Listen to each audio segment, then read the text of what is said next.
Class 11 तो आज हम बात करते हैं मोल फ्रैक्शन की। तो मोल फ्रैक्शन आपका क्या होता है? मोल फ्रैक्शन आपका होता है moles of any component of solution two moles of solution. यानी कि मोल फ्रैक्शन आपका रेशियो होता है। Mole fraction is a ratio. Mole fraction is a ratio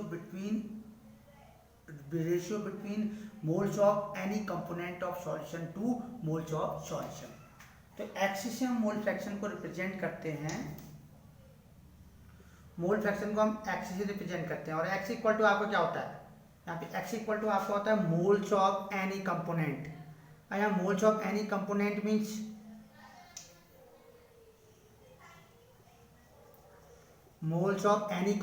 means आपका मोल्स ऑफ सॉल्यूट और solvent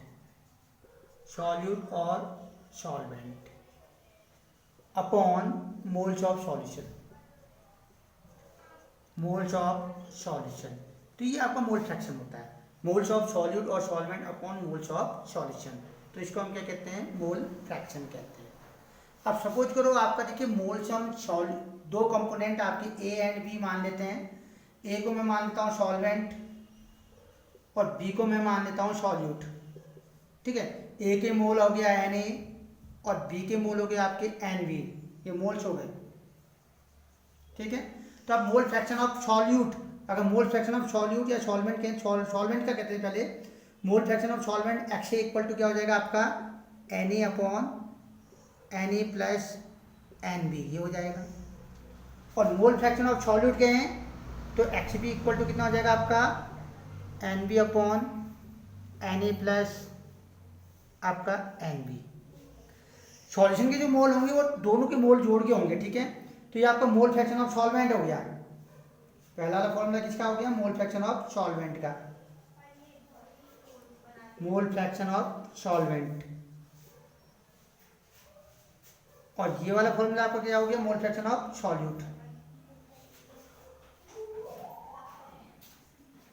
mole fraction of solute. ठीक है, तो ये आपका है। ठीक है, तो आपका देखो मोल फ्रैक्शन आपको पता होना चाहिए। मोल फ्रैक्शन आपका रेशियो होता है किसका? रेशियो आपका होता है सॉल्यूट या सॉल्वेंट के मोल का सॉल्यूशन के मोलों से।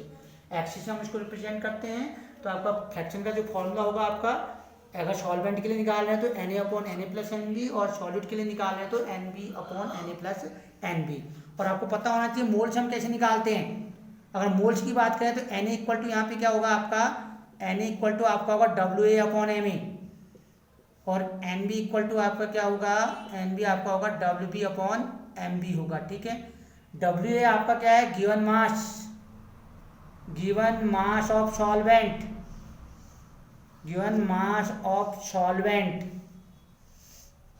और Mb आपका क्या होगा? Ma क्या आपका क्या है? Ma आपका मोलर मास ऑफ सॉल्वेंट। ऐसी WB आपका क्या है? Given mass of solute. और Mb आपका क्या है? Molar mass of solute.